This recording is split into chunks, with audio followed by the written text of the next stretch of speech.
Habitats are in trouble across Europe. Climate change is leading to more frequent and intense wildfires, and the loss of native wild herbivores and traditional farming practices has helped create... Intensive agriculture is causing habitat... because of overfishing and invasive... left them polluted. We can't just keep sitting and watching.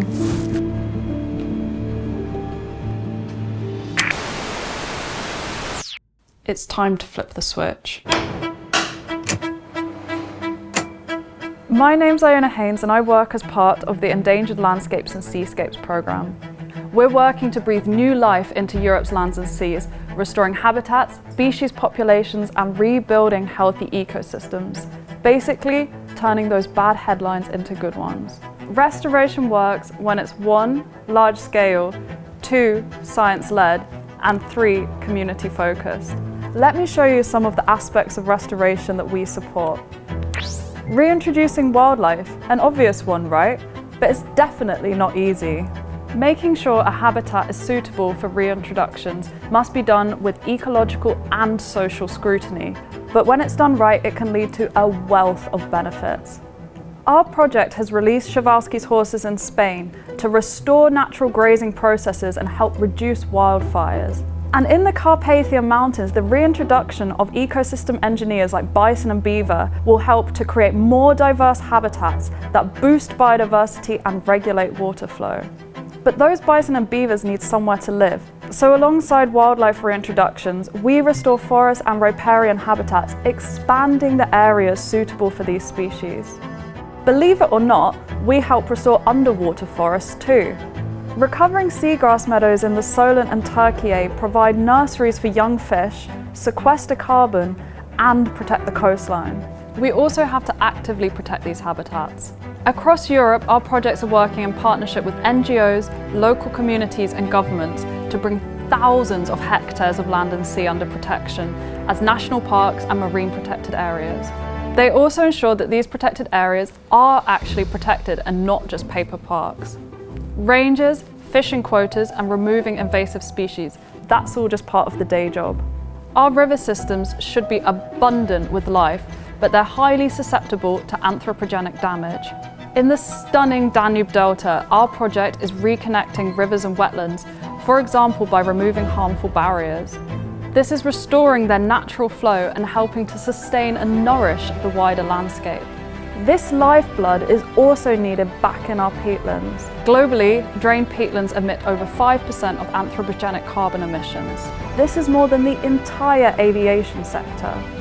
In the Cairngorms, our project is repairing peatlands that have been damaged by overgrazing to bring back normal water levels and habitats.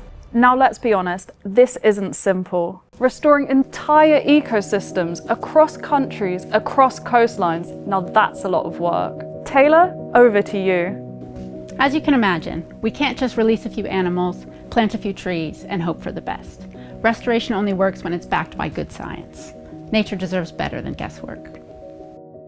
While many of the projects we support are breaking new ground, they're also grounded in science. Using science-based approaches, we test new restoration techniques.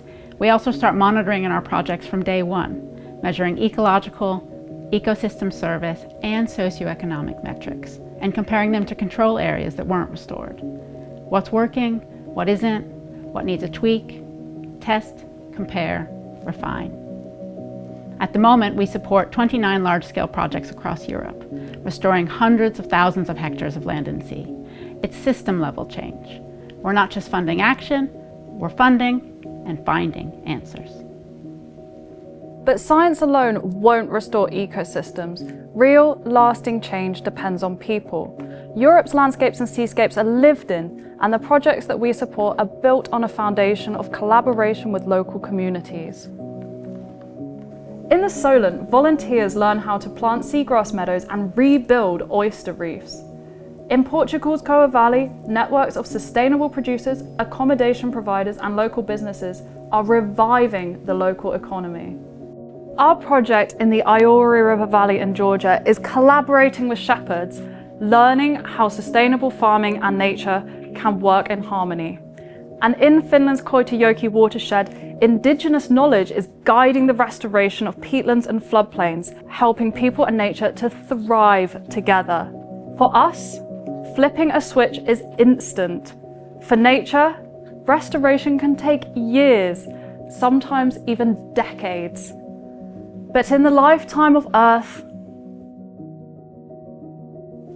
it's just a moment. And when we restore nature's future, we're restoring our own.